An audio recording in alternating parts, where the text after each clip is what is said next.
Alright, what's up guys? Very exciting video for you today. We've got a 10-0 Platinum Dark Magician deck profile. I'm going to try to show some gameplay at the end. But this deck is actually made by PB. He has a channel of his own. He's trying to get to 1,000 subscribers, so if you can go down there and subscribe to him, that would be great. Because he's trying to build that up if he can. But this is actually his deck. He sent me this particular build. Also, there's some all of the gameplay will be his. Believe it or not, he went 10-0 in Platinum. There are a lot of benefits to playing Dark Magician in Master Duel over the TCG. There are a lot of really cool cards that you can use that aren't available to you in Master Duel, in the regular TCG. So let's get started. Let's not waste too much time. Right off the bat, we've got 2 copies of Dark Magician. You don't have to play 3 copies. 3 copies can get a little bricky when you start drawing too many of them. It can get somewhat annoying. But yeah, 2 copies I think is more than fair and really actually kind of good. Next, we've got 3 copies of the Magician Souls or Magician Souls. This card is really important for the deck. Basically, it sends a Dark Magician to the graveyard for cost, or Dark Magician Girl, but this particular build does not play Dark Magician Girl. Basically, it sends a Dark Magician to the graveyard for cost, and then you get to special summon this card. Or you can special summon that Dark Magician from the graveyard. Also has a really good on-field effect where you can get rid of spell and trap cards from your hand and on the field in order to draw cards. Basically, that allows you to get rid of dead cards. So, like for example, if you already used your copy of Chicken Game, you can send Chicken Game to the graveyard. So your opponent isn't able to use the effect of Chicken Game. You activate it, draw a card, then you just activate Magician's Souls, get rid of the Chicken Game. Now it's basically just an upstart goblin for you. So this card is extremely important. Obviously it's a UR, but I mean, you still got to play it. Then we've got 2 copies of Max C. Again, you can mix up these ratios up and down. He's tried out like Nibiru and stuff like that and other cards, but Max C is obviously just very strong. It just helps you win Drytron matchups and especially Zodiac matchups. It's really good against decks that just special summon a ton in one turn.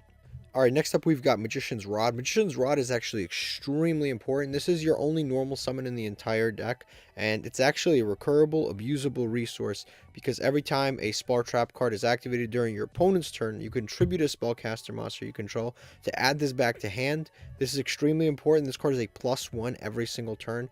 This is very good with Eternal Soul, because you basically Eternal Soul, special summon a Dark Magician of some kind onto your side of the field, and then you can use Magician's Rod to tribute that Dark Magician, and basically every single time just get it back for free. It's very important. One of the most important resources. Also, it searches any spawn trap card that specifically lists Dark Magician in its text.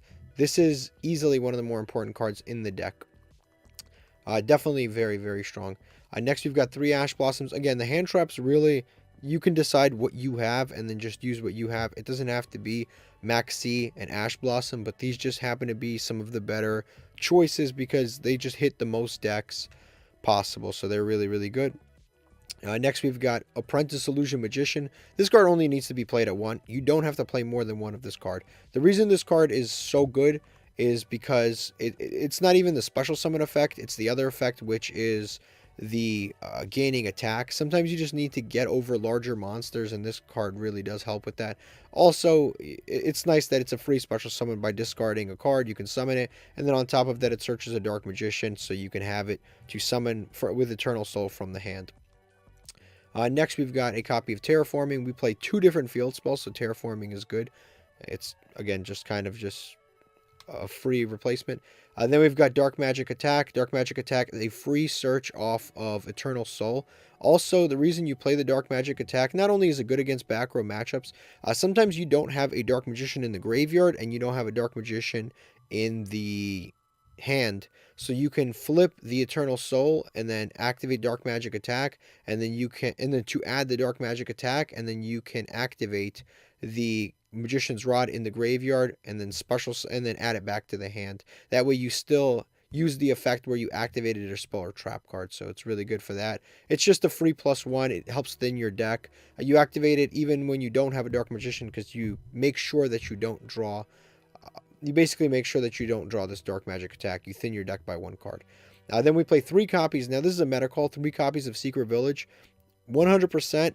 if you resolve Secret Village and you have a Dark Magician on board, you usually will win that game. The good thing about Master Duel is it's a best of one. Most people aren't main decking Twin Twisters. They're main decking things like Lightning Storm and Harpy's Feather Duster and Raigeki and stuff like that. All of those are very, very strong and powerful going second blowout cards, but the drawback of those cards is that you can't chain them in standby phase like you can a Cosmic Cyclone or Twin Twisters. So Floodgates like Secret Village it's essentially an Imperial Order that is very, very consistent. You're basically playing 4 copies of this because you're playing 3 copies, and then you're playing the Terraforming, of course. Extremely consistent, and then there's some matchups that this just beats. Like, it already protects your back row, which is very, very good. But on top of that, if you're playing against Drytron, they're cooked. They're done. There's nothing that they can really do. They have to make some really, really weird plays where they have to invest in making a Nightmare Phoenix, which of course you have Strike and Judgment and Impermanence and all of these other cards and Skill Drain that you can just prevent. So this card is extremely strong. It's a really, really good meta call. The only drawback to it is sometimes you go second, so this card's not quite as strong. But obviously going second, you have a lot of other beneficial things that you can do. Also, you play 3 copies of Chicken Game. Chicken Game is important for a variety of reasons. Number one, this card is essentially an Upstart Goblin, so that's already like good. But it's an Upstart Goblin that doesn't give your opponent life points, and it's a field spell, so you can use it multiple turns in a row. It's also good, like I said, with Magician Souls, because you can just send it to the graveyard to draw a free card. So Chicken Game is very good for that. But also, what people don't understand is Chicken Game is very good because Dark Magician is a deck that can stack the cards that it's about to draw on top of its deck. So you can use things like, for example, Soul Servant, which stacks a card that lists Dark Magician in its text on top of your deck. You can use this and then immediately use Chicken Game in order to draw the card that you just stacked. Same thing we've got with Magician's Circle. Magician's Circle allows you, when it's activated, to look at the top 3 cards of your deck, and then if you have a Dark Magician or a Dark Magician spell or trap card, you can add that to your hand and then rearrange the remainder on top of your deck in any order. This is, again, really, really good with Chicken Game, because even if you look at the top 3 cards of your deck and none of them are cards that you can add, you can still activate Chicken Game, put them in any order that you want, and then draw whatever you want. You can add Maxi, you can add Ash Blossom, you can add any of your interruptions. It's really, really cool. All of this actually also works with Palladium Oracle Mahad. If you were for any reason wanting to play Mahad, he's actually pretty good with this entire combination if you find the space. But Chicken Game is definitely a very good card in the deck. It's basically like an Upstart Goblin that is more searchable and leaves a resource on the field. So next we play 3 copies of Magician's Circle, a Dark Magic Circle. This card is extremely important for the deck. Again, number 1 looks at the top 3 cards of your deck, so it's a +1, just like right away it's a +1. And then on top of that, it has an effect where if you special summon a Dark Magician or you normal summon a Dark Magician, you can target a card and banish it. This is very, very good. Because it's just a constant, endless interruption that you can do with Eternal Soul, where you bring a Dark Magician onto the field, banish, link it away, activate again, banish. So it's really, really, really good. Over multiple turns, you're going to be banishing so many different cards on your opponent's side of the board. And again, you don't need a lot in this deck because you have so many strong and powerful Floodgate cards like the Secret Village of the Spellcasters, Skill Drain, stuff like that. So you don't have to do too much crazy stuff. Next, we've got 3 copies of Soul Servant. Soul Servant is probably the best card in the deck. It lets you place any Dark Magician card on top of your deck. It has a second effect, which is also really good, which is you can banish it from the graveyard, and for every different copy of Dark Magician Girl, Palladium Oracle Mahad, Palladium Oracle Mana that you have, you can draw an additional card. Now, we only play Dark Magician in this particular build, so you're only drawing 1, but it's basically an Upstart Goblin. It's an extremely consistent Upstart Goblin. Next, we've got Seekers of Dark Magic. Now, Dragoon, unfortunately, is not in Master Duel, but that's not anything to worry about, because you have another card that's really, really good with this entire deck stacking situation that we've got here, which is the Dark Magicians. This card allows, when a spell trap card is activated, you can draw a card, and if that card is a trap card or a quick play card, you can activate it immediately. So even during your turn, you can still activate it immediately. This card is, again, really strong because you can stack your deck. You can stack Eternal Soul onto the top of your deck with for example, Soul Servant, you can, yeah, you can stack Eternal Soul on top of your deck with Soul Servant, and then you can activate another spell or trap card, activate the effect of the Dark Magicians to draw a card, and if you draw the Eternal Soul, even though it's your turn, you can immediately activate Eternal Soul and then special summon a Dark Magician right away. It's a really cool, neat trick that you can do with all of the various Upstart Goblin and stacking abilities that you can do in this deck. So that's why the Secret of Dark Magic is so important in this deck. It's basically like a fusion summon, a fusion spell. On top of it, it's a fusion spell that is actually very, very much searchable with Rod, and you can add it with Magician's Circle, and you can stack it on top of your deck with Soul Servant. It's an extremely consistent card to get to your hand, so you don't have to play multiple copies. Also, you can recur it from the graveyard because Soul Servant actually lets you place a card from your hand, deck, or graveyard on top of your deck. So you can recur it without any issues whatsoever. Next, we play 3 copies in Infinite Impermanence.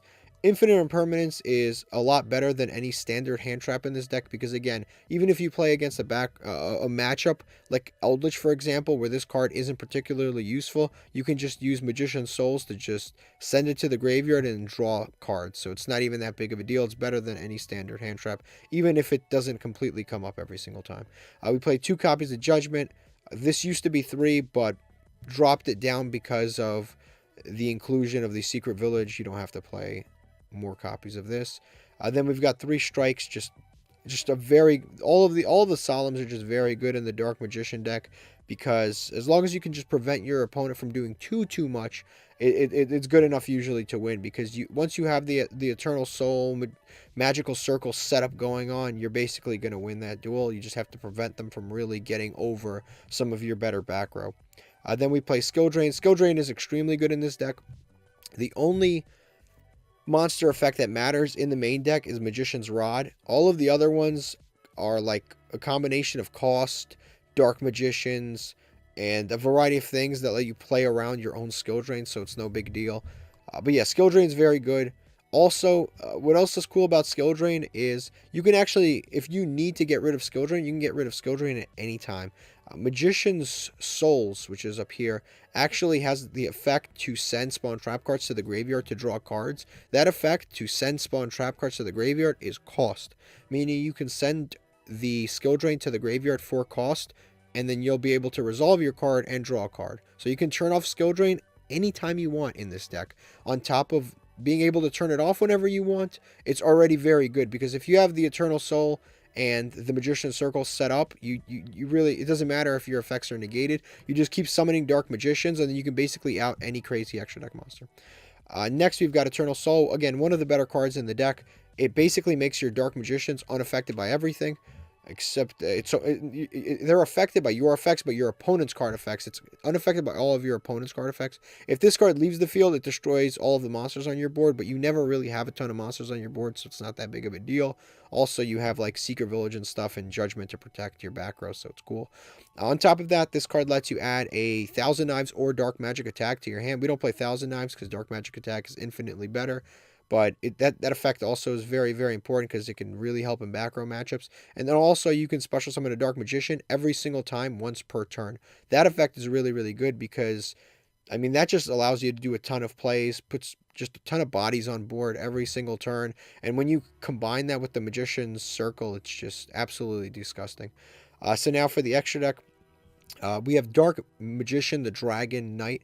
This card you don't make as much as you probably should, but it's obviously once you have this and Eternal Soul on board, it's basically a wrap. This card you want to try to get to as fast as possible because it actually counts as Dark Magician on the field and in the graveyard, meaning you can summon it with the Eternal Soul, which is really cool, and it protects all of your back row. So it protects the Eternal Soul, and you can summon it with Eternal Soul, so it's really cool for that.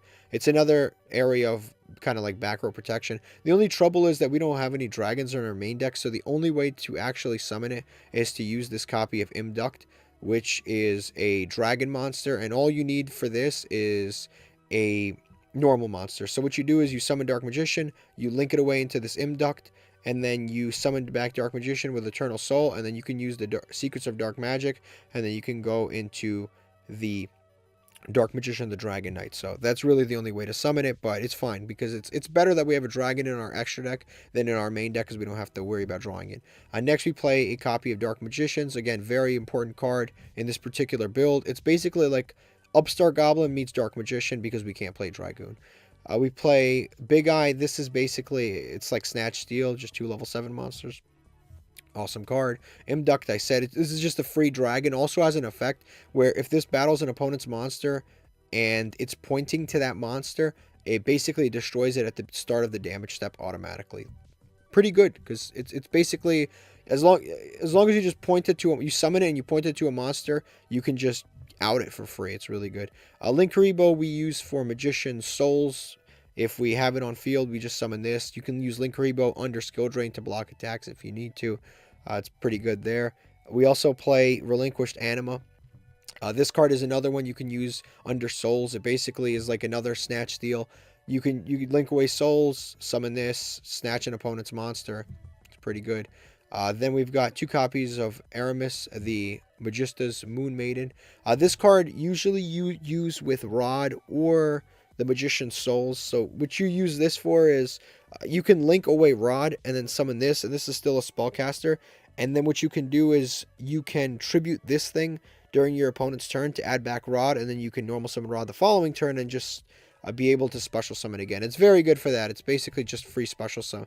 It's basically free normal summons for Rod. It's basically you get the effect of Rod multiple times by just tributing this card off. It's really good for that.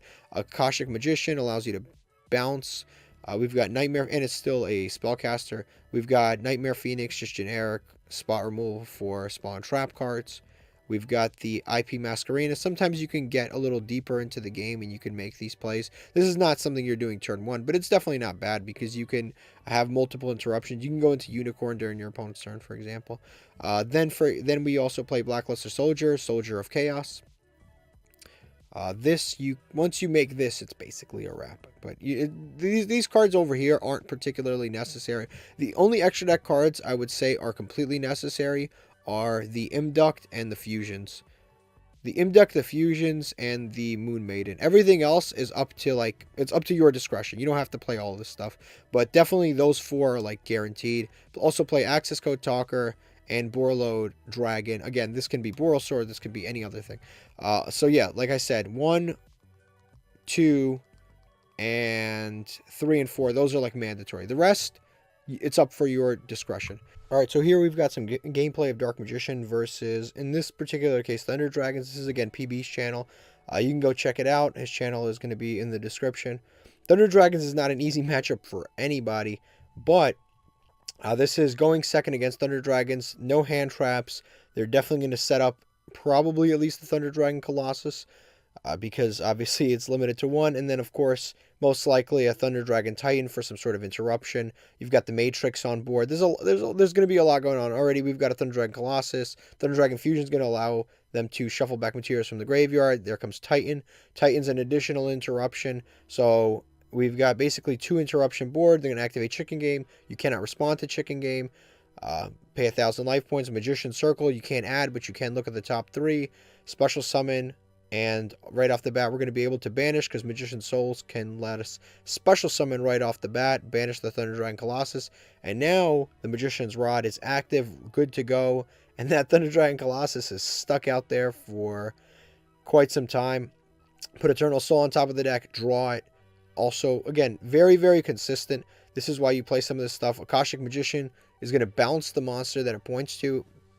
Super cool card there. So now we've basically dealt with that entire board super duper easily, and now our opponent is stuck under the Secret Village of the Spellcasters. They can't activate spells. They can't activate any of the recovery spells. You've got that in the graveyard, the Thunder Dragon Fusion, but it's no big deal. We're going to summon, using the Eternal Soul, summon back the Dark Magician, and then of course you can banish the Aloof Lupine and tribute to add back the Magician's Rod, which is also pretty cool. I'm going to banish that Aloof Lupine. He's gone, and our opponent's board is basically clear. They still have got some Guard Dragon plays, but I mean, not Guard Dragon plays, but they've still got some Dragon plays in general, but none of that really matters now. They can summon all they want of those. We're just going to basically judgment whatever big monster that they actually summon. And that will basically end us the game right there. But here he's going to go into the Nightmare Unicorn. He's invested the Nightmare Phoenix invested quite a few resources, but you can just judgment that. Even if they search that, it's not really going to help anything. You got the Thunder Dragon Hawk in hand to special summon back the Dark. But again, what is any of this really going to help in this particular situation? And then, of course, the most important thing is the Rod. It's a free recurable resource every single time, every single turn. We're going to go into the Imduct. We're going to summon back the Dark Magician. And we have fusion plays on board. We have so many different options right now. We can banish Thunder Dragon Dark. That's going to activate, but it's going to add back things. It doesn't even matter. They add the Duo to their hand, which doesn't really matter because we're going to attack. And then, fortunately, Secrets of Dark Magic is a quick play, so you can just activate that right off the bat. Fusion summon into the Dark Magician, the Dragon Knight. They're stuck at 100 life points, which kind of sucks. There's probably a better way to do this. We're going to link away, again, we're going to link away the Magician's Rod because being able to tribute a spellcaster every single turn is really, really important. This entire time, of course, our opponent is completely and totally locked out of spells, which is just incredibly annoying for them. They managed to summon 4 monsters here, but again, we have an Imperm face down, and they're going to go into the Link 5, I believe. But again, that doesn't really matter because the Link 5 protects them from targeting effects. They managed to get rid of our Dark Magician, the Dragon Knight, and they protect themselves from non-targeting effects. But Magician's Circle actually does target and banish. So why they went into this, I don't really know. But to be fair, there's nothing that they really could have gone into because we had the Imperm face down. Even if they went into like Access Code Talker, all of this wouldn't have really mattered anyway. So they're going to use the effects of the various things in the graveyard. They can negate all of the monsters on the field, but none of that really matters. We're going to summon the Dark Magician, the Dragon Knight. They're going to add a few things back, and then they can just activate and the Magician's Circle and just banish their Link 5. Again, they're going to try to put some more resources on the field, but none of that matters. Pretty easy win. Actually, kind of a more difficult win. So next we've got another replay here. This one's versus Eldlich. Eldlich is one of those decks that a lot of people struggle with. In general, just because Eldlich can put quite a few floodgates on the board. In this particular case, we're going first. We're going to summon the Apprentice Illusion, search the Dark Magician, and we're going to just set a few cards and pass here. We do have access to the Dark Magician plays through the Eternal Soul. They get a great hand because they're an Eldlich player. They always have a great hand. They set 5. They have the Pot of Extravagance, which is extremely annoying, of course.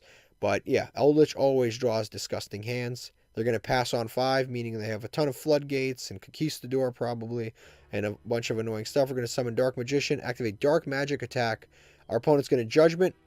We are going to Judgment their Judgment, and that will basically destroy all of their back row. Now, the thing about Eldlich is they can usually play, because obviously all of the back row float, but this guy had like skill drain and goes in match, so he's pretty much done. So that's always pretty good. Next, we've got a matchup against Blue Eyes. In this particular case, again, we're going first. We've got a pretty decent hand. Again, we've got the Apprentice Illusion. We've got the Chicken Game, which is basically a Pot of Greed, which is basically an Upstart Goblin that is not once per turn, and our opponent cannot Ash. We're going to draw an Ash again, even though we already have an Ash. We're going to add a Dark Magician. Our hand, again, isn't the best hand, but there's definitely plays that we can make. We're going to set the Solemn Judgment. Our opponent is going to activate the effect to pop our Chicken Game, which they really should have just used the Upstart Goblin effect. We're going to Ash their Melody of Awakening Dragon, which, again, I don't know why they decided to pop the card. They should have just left it on the field. They're going to pass on that. Pretty weak, not a lot going on there. So they're just going to pass turn.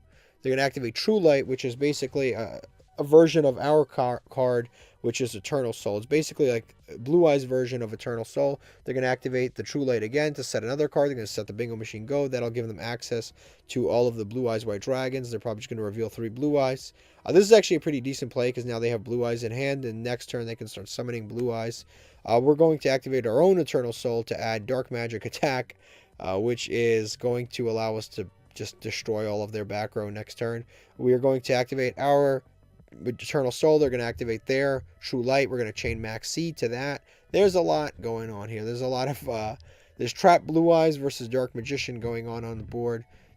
A little bit of, some of the plays are a little bit controversial because now that we've added that Dark Magic attack, none of what they do really matters because we're just going to destroy all their back row if they don't have a Judgment. But of course, they do have the, they do have that card, which would make their Blue Eyes unaffected by everything, but we do have a Judgment, so that Blue Eyes is definitely leaving the board. Yeah, that card unfortunately did not work out for them. And now they lose all of their cards. True Light's going to basically destroy all of their monster cards, and now we have essentially game on board here. They're going to try to ash the...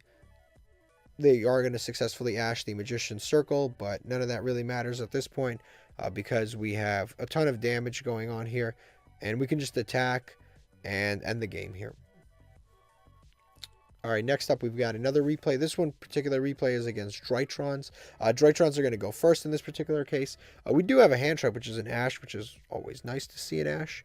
They're going to summon the Herald. We're going to Ash it immediately because there's not really any better thing to Ash later on. I guess you can Ash Ben 10 or Eva or something like that, but usually normal summon Ashes are usually best because sometimes they could just kill a turn. So that particular thing kills their turn. We're going to activate, get our field spell, draw a card. It's like an Upstart Goblin again. We're going to be able to search, and we're just going to attack over their monster. Activate the Secret Village, and we're going to set 2 cards. They are going to do their best, which is they can't do anything because they're playing Drytrons, and we have a Secret Village on board. This Secret Village is really, really good against the Drytron matchup because obviously they can't activate spells, so they can have a ritual summon. Even if they can search the ritual spells, they can't use the ritual spells, and we basically are just going to sit on this Magician's Rod. They really don't have anything to out it, and the more time that they wait, the more interruptions, the more trap-based interruptions that we're going to draw. So we're just going to eternally just have copies of Impermanence and Judgment and stuff face down. They basically are never going to be able to play because they failed that first turn. They lost a 1 hand trap. They're going to link those 2 away into a Union Carrier, and they're going to activate to attach. We're just going to imperm that again. We don't want any nonsense. We don't want them getting into anything that can possibly out our field spell or out our monster. If they attach that, they could basically get to 2,000 attack, and then they can activate spells, which we do not want them to do. Because, again, we're playing against Drytrons. And, again, in a lot of ways, you could say this was a brick hand, but in reality, this is helping us win for sure. We're going to draw a strike, set the strike. We have a Dark Magician. All we're basically waiting for is a magical circle or something like that. But at this point, we're playing a very slow, controlled game. It doesn't even matter what they draw or what they have face down because nothing that they can actually do can out any of our cards. They're going to activate one of the Drytrons in graveyard. We're going to strike that immediately. We don't want them to get enough resources to get like a Nightmare Phoenix or anything like that onto the board. So we're just going to continue to attack here while we have a serious advantage going on in terms of what's going on. They're going to continue to use all types of cards to summon things back. They're going to summon the other card there.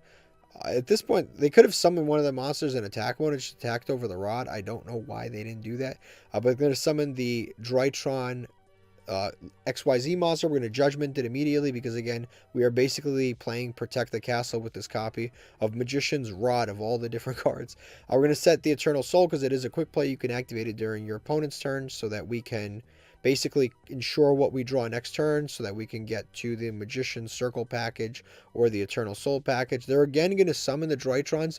They don't summon it in attack mode, which they could do, and that would out our monster, but they're choosing not to. They're going to summon Nightmare Phoenix. We're going to Judgment again. Our life points are getting low, but none of that really matters. We're going to activate the effect of Soul Servant, putting the Fusion on top of our deck. The Fusion card on top of our deck. We're going to activate it to go into a copy of the Dark Magicians using the stuff in our hand because, again, we want to keep as many copies of just spellcaster monsters on the field because we never want our opponent to resolve a single ritual spell. We're going to ditch both copies of Secret Village, draw into 2 more copies of Magician's Rod. I mean, it never ends, but we're going to finally see a copy of Eternal Soul, and that will basically end the game there for us against the Drytron player. So those are all of the replays. But that is the deck profile. Again, try to check out PB, his channel, because he creates a ton of Dark Magician content. He has a bunch of gameplay videos over there, so check out his channel and definitely subscribe to him, and thank you for watching. La la la la la la la la la.